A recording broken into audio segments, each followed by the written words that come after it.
Train the muscles, not the joints.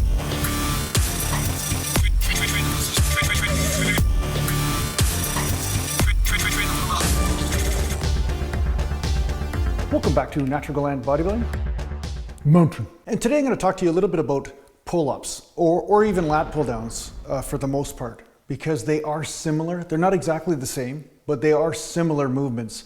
The only thing is with lat pull-downs is that people will not engage as much rotator cuff due to the stabilization of the lower body. So whenever you're doing a pull-up, you're going to be, there's going to be a wobbling a little bit of the lower body, or at least a balancing as you find a groove to go up and down.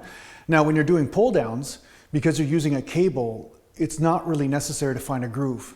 Whichever way you want to pull that cable, you're pretty much going to be fighting the same tension. It's not going to change.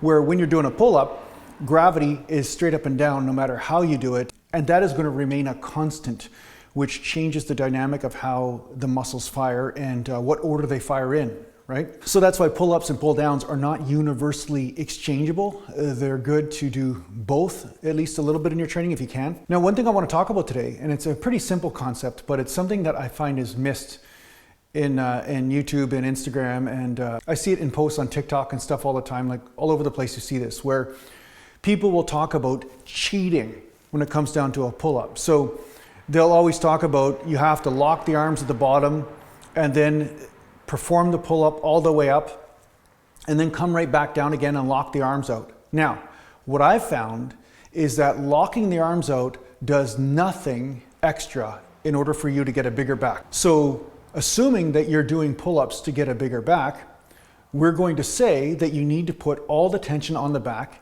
and also stretch the lat muscles as much as possible. But is locking the elbows out causing an extra stretch in the actual lats, or are you just stretching out the rotator cuff muscles and therefore hindering your body's ability to stabilize the shoulder? Now, the big example people always use is they say, hey, Jason, look at those gymnastic champions. They're always locking their arms out and spinning around the bar and so forth, and they have no shoulder issues. Well, there's a couple things to consider in this circumstance. One is most of them have very little leg mass, and their strength to weight ratio is very high in comparison to the weights that they're lifting. Their body weight is not that much in comparison to, say, a 300-pound bodybuilder trying to pull his ass up over the bar, right? So one could say that the shear load on the joint is much lower for those guys. Second of all, if you have a really healthy labral joint, you can extend the arm in a chin-up sort of position. But what I have found is that more people than not have some sort of outstanding labral issue or some minor issue with the shoulder, which becomes more obvious as they start bouncing off that joint at the bottom. So it's not that you can't extend the elbow at the bottom. It's not that you can't straighten the arms at the bottom of the lift, but there is no doubt that there is more wear and tear happening in the elbow or the shoulder joint from doing so. If you have super healthy shoulders, yeah, maybe you can do this, but is it more effective in building lats? And that's the thing that we want to focus on. Not just injury, like whether it injures you or whether it doesn't, because each individual is going to have a little bit of a different tolerance to certain ranges of motion under load. So for instance, when I was training clients, I found a lot of them, when they did pull-ups or chin-ups, if they extended the arm without keeping the arm slightly bent to protect the shoulder joint, they either developed a bursitis in the elbow or they developed some sort of shoulder issue every single time. So for most people, I find to be erring on the side of caution and also keeping the tension on the muscle is a win-win situation.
So the reason why I don't extend the elbow or don't go all the way down when I'm doing pull-ups is that I'm trying to keep the tension on the lats.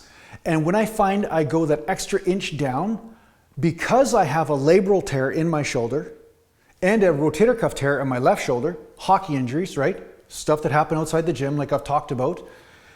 Because of these things, I find that I spend more time firing the rotator cuff muscles than the back muscles themselves when I'm going into the extended position. Now, if I'm using super lightweight, like a lat pull down or something, then one could argue for rehabilitation reasons, yeah, maybe you can extend the range of motion in those scenarios for rehabilitative purposes.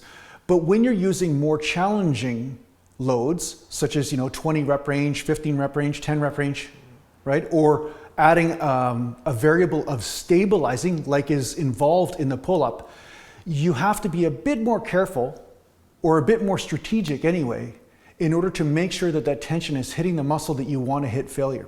So this is how I developed a pretty decent back. And this is why you see a lot of natural guys on YouTube with not a big back. They don't really have much back mass, but they have a lot of creative lighting and a lot of nice shadowing in order to give them the illusion that they have a back. But if they step on stage beside somebody that has a back, they get blown off the stage.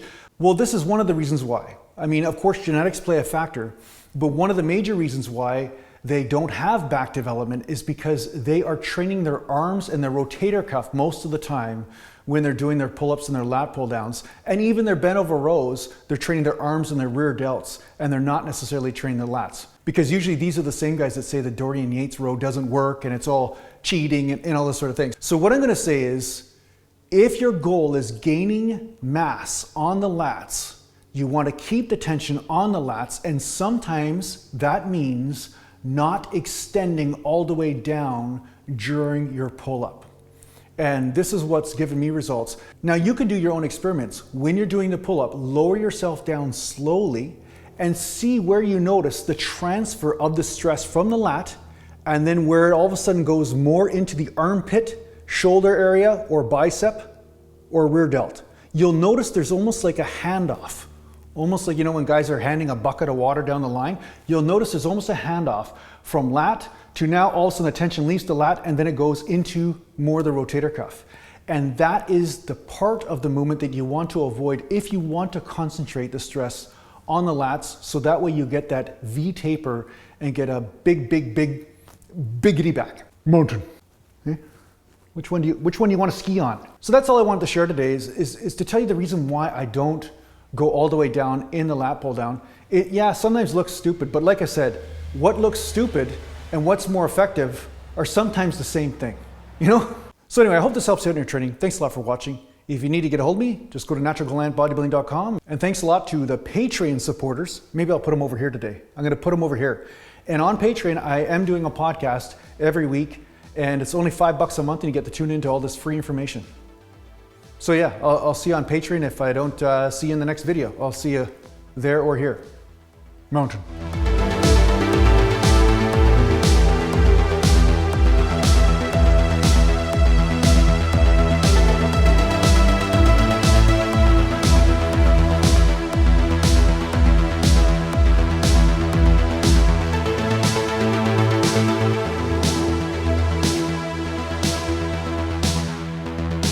Natural.